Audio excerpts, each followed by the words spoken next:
Hai semua, nama saya Nezatul Fazlin binti Zainal. Hari ini saya akan bercerita tentang teori ekosistem Bronfenbrenner. Tahukah Anda perkembangan kanak-kanak dipengaruhi oleh keluarga, sekolah, komuniti, dan budaya di sekeliling mereka? Pengalaman kanak-kanak dalam pelbagai persekitaran membentuk identiti dan kepribadian mereka.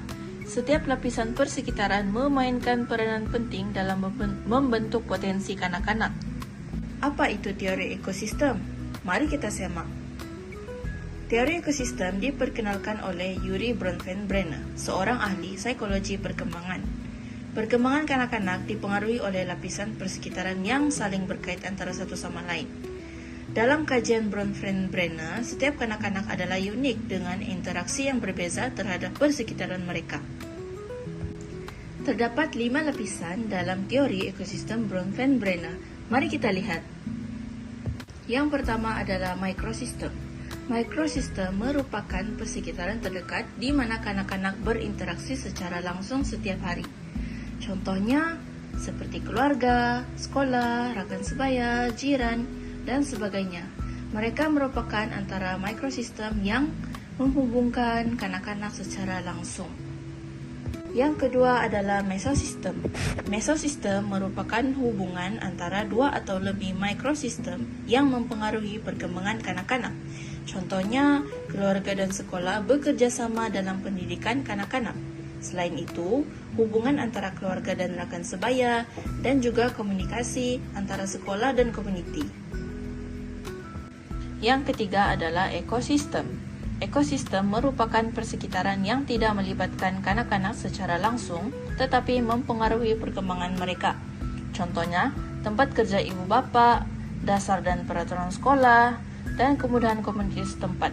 Semua contoh ini akan mempengaruhi perkembangan mereka dari segi setiap peraturan ataupun prinsip-prinsip yang akan menyebabkan mereka ke arah yang lebih positif. Contohnya, dasar dan peraturan sekolah akan menyebabkan kanak-kanak lebih berdisiplin dan mengembangkan perkembangan sosio-emosi dan rohani mereka.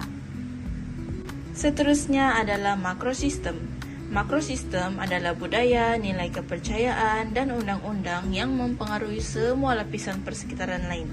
Contohnya, tradisi dan adat resam masyarakat, nilai sosial dan norma masyarakat, dasar kerajaan dan undang-undang, kepercayaan agama, dan budaya setempat. Semua ini akan mempengaruhi perkembangan kanak-kanak dari segi penerimaan mereka tentang sesuatu kepercayaan atau prinsip. Lapisan terakhir adalah lapisan kronosistem. Lapisan ini adalah perubahan dan kestabilan sepanjang masa yang mempengaruhi perkembangan kanak-kanak. Contohnya peristiwa dalam kronosistem adalah kelahiran adik baru, penceraian ibu bapa, pindah rumah atau sekolah, dan perubahan keluarga ekonomi. Mengapa ia mempengaruhi perkembangan kanak-kanak? Ini karena semua contoh-contoh di atas mengakibatkan perkembangan kanak-kanak dari segi sosio-emosi, sama ada ke arah yang positif atau negatif.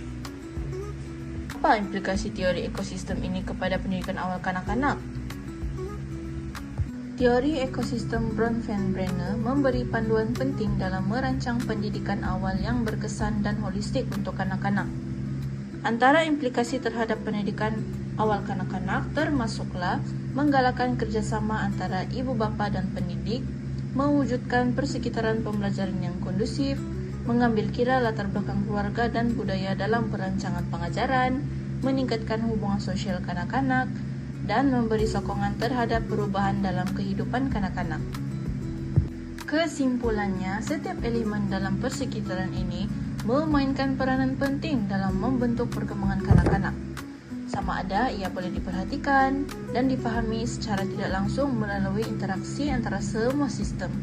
Semua pihak juga perlu bekerja sama dalam menyediakan persekitaran yang kondusif bagi memastikan potensi kanak-kanak dapat dikembangkan secara optimum.